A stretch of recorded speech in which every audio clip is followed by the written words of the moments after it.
చంద్రబాబు గారికి జగన్మోహన్ రెడ్డికి ఒకేసారి పెద్ద బ్రేకింగ్ న్యూస్ అందబోతోందా? ఢిల్లీ నుంచి పెను తుఫాన్ లాంటి వార్త అందబోతుందా అంటే అవునని సమాధానం ఇస్తున్నారు కొంతమంది రాజకీయ విశ్లేషకులు. ఇక ఇదే అంశానికి సంబంధించి మనతో మాట్లాడేందుకు ప్రముఖ రాజకీయ విశ్లేషకులు కృష్ణకుమారి గారు మనతో ఉన్నారు. మేడంతో మాట్లాడదాం. మేడం నమస్తే. నమస్తే మేడం, ఎప్పుడైనా సరే ఎన్నికల షెడ్యూల్ వచ్చేయచ్చు అంటూ కూడా ఎన్నికల ప్రధానాధికారి ముఖేష్ కుమార్ గారు ఈరోజు వెల్లడించారు. ఏంటి మేడం, అందరికీ పెద్ద షాక్ లాగే ఉంది ఇది. అంటే ఏ క్షణానైనా రావచ్చు. ఇటు జగన్మోహన్ రెడ్డికి అటు చంద్రబాబు గారికి ఇది బిగ్ బ్రేకింగ్ లాగా చెప్పుకోవచ్చు. దీన్ని ఎలా చూడదు? నేను బిగ్ బ్రేకింగ్ అని అనుకోవట్లా. ఆంధ్రప్రదేశ్ రాష్ట్రంలో ఎలక్షన్లు అయిపోయి మంత్రివర్గం వచ్చి ముఖ్యమంత్రి మంత్రివర్గం ఏర్పడిన తర్వాత తెల్లారి నుంచినే రాజకీయాలు మొదలైపోయినాయి. 5 సంవత్సరాల కాలము ఎన్నికల వేడి ఉంది ఆంధ్రప్రదేశ్లో. పరిపాలన అయితే ఏం లేదు. ఎత్తులు పై ఎత్తులు, అధికార పార్టీ వాళ్ళకి అందలాలు, ప్రతిపక్షానికి చొక్కలు చూపించడం. అలాగే రాజధానికి భూములు ఇచ్చిన రైతులకి వాళ్ళ నషాళానికి అంటేటట్లు వాళ్ళకి తలంట్లు ఇవన్నీ చూస్తూనే ఉన్నాం కదా. ఏ రోజైనా ఎలక్షన్లు అయిపోయినాయి, ఒక 3 ఏళ్ళు 4 ఏళ్ళు పరిపాలన చేసుకోవచ్చు. ఆఖరి సంవత్సరం ఎలక్షన్ ఇయర్ ఉండేది ఎప్పుడు నాకు తెలిసినప్పటి నుంచి, రాజకీయాలు నాకు తెలిసినప్పటి నుంచి ఎలక్షన్ ఇయర్ అనేవాళ్ళు. 5వ సంవత్సరాన్ని, మొదటి సంవత్సరాన్ని హనీమూన్ పీరియడ్ అనేవాళ్ళు. మధ్యలో 3 సంవత్సరాలు నిబద్ధతగా పరిపాలనే చేసేవాళ్ళు. అంటే బాగా చేసేసారని నేను చెప్పను, కానీ మేనిఫెస్టోనో లేకపోతే ఇంకోటో వాగ్దానాలు ఎయ్యో ఒకటి చేసుకుంటా వెళ్ళేవాళ్ళు. ఢిల్లీకి వెళ్తుంటే వెళ్ళేప్పుడు ఎందుకు వెళ్తున్నాం, వచ్చాక ఏం చేసుకుని వచ్చాము అని చవటాలు, ప్రజలతోటి మమేకమై ఉండటం, ప్రజల సమస్యలు వినటం, ఇవన్నీ ఉండేవి. అవును. ఈ గత 5 ఏళ్లలో ఇప్పుడు నేను చెప్పిన జాబితా ఏదైనా ఒక రోజన్నా ఉందా చెప్పండి మీరు? చక్కగా ఇదేదో ఒక ఫారిన్ కంట్రీ, ఇక్కడున్న వాళ్ళందరూ సాఫ్ట్వేర్ ఎంప్లాయీలు, మొత్తం అక్కడ వ్యవసాయం లేదు, ఏమీ లేదు, అందరూ ఉద్యోగస్తులు.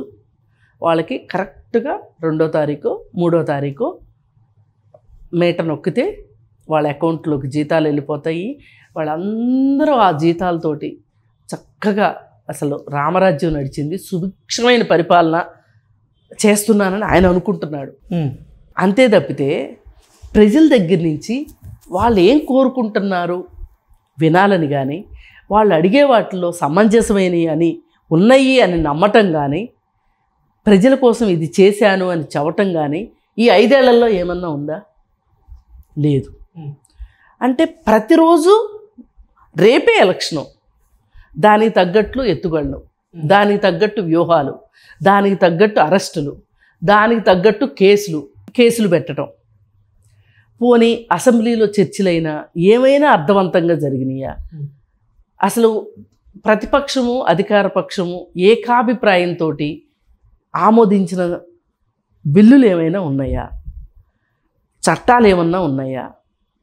ఈ 5 ఏళ్లలో మీరు ఉంటే చెప్పండి. అప్పుడు అది మామూలు పరిపాలన. ఇప్పుడు వీళ్ళ నెత్తిన స్కైలాబ్ పడుతుంది. పాపం ఇద్దరు బెంబేలు ఎత్తిపోతున్నారు, ఈ ఎలక్షన్ చేయటం ఎట్లా అని కంగారు పడిపోతున్నారు అని మీరంటే నేను సరే అంట. అలాంటి పరిస్థితి లేదు కదా. ఓకే, ఎన్నికలు దగ్గర పడుతున్న నేపథ్యంలో, షెడ్యూల్ రిలీజ్ కాబోతున్న నేపథ్యంలో ఎన్నికల అధికారికి ఇటు మీనా కుమార్ గారు కొన్ని ఆదేశాలు అయితే జారీ చేశారు కలెక్టర్లకి. అవి ఏంటి అంటే, ఎన్నికల విధుల్లో ఎవరైతే పాల్గొనబోతున్నారో ఆ అధికారులకి అలాగే సిబ్బందికి తక్షణమే శిక్షణ ఇచ్చేయాలి వాటికి సంబంధించి అంటూ కూడా ఆయన పిలుపునిచ్చారు. అవునండి, ఎలక్షన్ అనేది ఒక లాంఛనం. ఎదురు చూస్తున్నాం. ఇప్పుడు పిల్లలు ఉంటారు, సంవత్సరం అంతా చదవాల్సిందేగా, కాలేజీకి వెళ్ళాల్సిందేగా. వాళ్ళ ఉద్దేశం ఏంటి, మార్చిలో ఎగ్జామ్స్ ఉంటాయి, మార్చి కోసం చదువుతున్నాను అని. ఇక్కడ కూడా ఇలాగే చూసుకుంటే 5 ఏళ్లకు ఎలక్షన్ వస్తుంది. 5వ సంవత్సరంలో కంటే కూడా ఇప్పటి నుంచే ఎన్నికలకు సన్నద్ధం అవుదాము అనే ఒక ఆరాటము పోరాటము అధికార పార్టీలో ఉంది. పరిపాలన మీద దృష్టి పెట్టేదానికన్నా 5 సంవత్సరాల తర్వాత వచ్చే ఎలక్షన్ మీదనే దృష్టి ఉంది. ఓకే, 2 పార్టీలు కూడా సిద్ధంగా ఉన్నాయా మేడం? ఇప్పుడు సిద్ధంగా ఉన్నా లేకపోతే చేయగలిగింది ఏమి లేదు. ఇప్పుడు వీళ్ళని పరిగెట్టించారు అట్లాగే, వీళ్ళు మాత్రం ఏం చేశారు చెప్పండి? వీళ్ళు మాత్రం ఏమైనా చొక్కా పట్టుకుని నిలదీయగలిగిన పరిస్థితులు వీళ్ళు ఉన్నారా? అలాంటి అవకాశం ఏమన్నా ఇచ్చాడా? ఇప్పుడు అధికార పక్షం అనేది తనకెంత అధికారం ఉందో దానిలో కనీసము 50% అధికారంలో భాగం అంటే ఎవరు ఒప్పుకోరు. ఎలక్షన్లో గెలిచిన వాళ్ళు కనీసం నువ్వు గెలిచావు కాబట్టి నీకు 70, ప్రతిపక్షానికి ఒక 30, లేదు అనుకుంటే అధికార పక్షానికి ఒక 60, ప్రతిపక్షానికి ఒక 40 అనే ఒక ఉద్దేశం కూడా నీకు లేదు కదా. అలా ఉన్నప్పుడు ఒక బ్యాలెన్స్ ఉంటుంది రాజకీయాల్లో. అసలు ఆ బ్యాలెన్సే లేకుండా చేసావు కదా. అధికారం వచ్చింది నాకు, ముఖ్యమంత్రి నేను అంటే ఇక రెండోవాడు ఎవడు ఉండటానికి వీల్లేదు, కనుచూపు మేరలో కనిపించడానికి వీల్లేదు అని పరదాలు కట్టుకున్న తిరిగిన వ్యక్తికి, అసలు ప్రతిపక్షాల మొహం చూడాలంటేనే ఇష్టం లేని వ్యక్తికి, ఇప్పుడు ప్రతిపక్షాలు ఎదురుగా ఉండి నిన్ను ఏదన్నా అడిగితే నువ్వు దానికి సమాధానం చెప్పలేని పరిస్థితుల్లో రేపు చెప్తాను, చేయలేని పరిస్థితుల్లో రేపు చేస్తాను అని చెప్పేంత ప్రజాస్వామికవాదం అక్కడ ఉందా? అంత ప్రజాస్వామికంగా ఆ రాష్ట్రం ఉందా? ఇప్పుడు ఎమ్మెల్యేలు ఎంపీల దాకా వదిలేయండి మీరు, ఒక సామాన్య పౌరుడు ఒక పోస్టు పెడితేనే వాళ్ళ బతికి బట్టగట్టలేమన్న పరిస్థితి, అర్ధరాత్రి అరెస్టులు చేసిన పరిస్థితి. ఒక సామాన్య పౌరుడికే నువ్వు అంత చుక్కలు చూపిస్తే అసలు సామాన్య పౌరులను ఎవరైనా లెక్కేస్తారు చెప్పండి? మీరు చెప్పండి. ఇప్పుడు ఇక్కడ ఉంది, కేటీఆర్కి ట్వీట్లు పెడతా ఉంటారు ట్విట్టర్లో, ఆయన రిసీవ్ చేసుకుంటాడు, చూస్తా అంటాడు. చూసినవి ఉన్నాయా? ఉండవు కదా. అసలు అక్కడ అలా ట్విట్టరే లేదు కదా. ఇప్పుడు నాకు ఒక సమస్య ఉందని నీకు చెప్పినప్పుడు కదా నువ్వు చేస్తావో లేదో తెలిసేది. ఇప్పుడు పోనీ మీరేమన్నా అంత దైవాంశ సంభూతుల ఎదురువారి మనసులో ఉన్న అవసరాలు ఏంటో కనిపెట్టగలిగి చేయగలిగేంత సామర్థ్యం మీకు ఉందా అంటే అది లేదు కదా.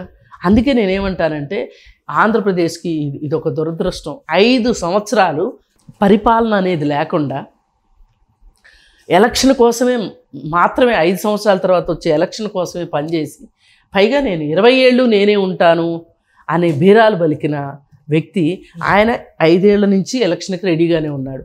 వీళ్ళను కూడా వీళ్ళకేంటి గుర్రం ముందు పచ్చిగడ్డేసి పరిగెట్టించినట్టు, ఏమో అదృష్టాన్ని పరీక్షించుకుందాం, ఈసారైనా రావాల్సిందే నేను అని వీళ్ళు పరిగెట్టడం తప్పితే అధికార పక్షంలాగా ప్రతిపక్షాన్ని ప్రతిపక్షంలాగా ఉండించిన పరిస్థితే లేదు.